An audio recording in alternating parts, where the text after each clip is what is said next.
আরে লালপুর যাবে, লালপুর তাড়াতাড়ি আসো লালপুর। আরে ভাই এই গাড়ি কি লালপুর যাবে? আরে হ্যাঁ হ্যাঁ এটা লালপুর যাবে, উঠো। আরে ভাই আমার কাছে তো কোনো টাকা নাই। টাকা নাই তাহলে গাড়িতে আসছো কেন? এখান থেকে যাও। আরে ভাই আমার কাছে টাকা ছিল কিন্তু টাকাগুলো আমি আর একটি বাসে উঠছিলাম, তারপরে ঘুমিয়ে পড়ি, সেখান থেকে আমার সব টাকা চুরি হয়ে যায়। আমি টাকাগুলো অনেক কষ্ট করে ইনকাম করি। আমি একটা ফ্যাক্টরিতে গিয়েছিলাম সেখানে কাজ খোঁজার জন্য। সেখানের মালিক আমাকে একটা কাজ দেয়, আমি পায়ের গাম মাথায় ফেলে সেখানে কাজ করতে থাকি। তারপর সন্ধ্যা হলে মালিক আমাকে টাকা দেয়। এভাবে অনেক কষ্ট করে আমি ইনকাম করি, কিন্তু আমার সব টাকা চুরি হয়ে যায়। তোমার ওইসব গল্প শোনার টাইম নাই, তুমি এখান থেকে যাও। টাকা না থাকলে আমি তোমাকে নিতে পারবো না। আরে ভাই প্লিজ আমাকে একটু লালপুর নিয়ে যান।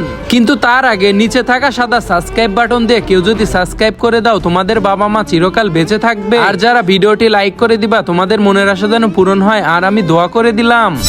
আরে তোমাকে না বলছি তুমি এখান থেকে চলে যাইতে, তুমি যাও, আমার সময় নাই এত। গরিব কোথাকার, টাকা নাই, বাসে চলে এসেছে। বন্ধুরা এরকম অসহায় লোকের সাথে তোমরা খারাপ ব্যবহার করো না। বন্ধুরা তোমরা যারা আমার মতো মাকে ভালোবেসে থাকো, ভিডিওটি লাইক করে চ্যানেলটি সাবস্ক্রাইব করে দাও।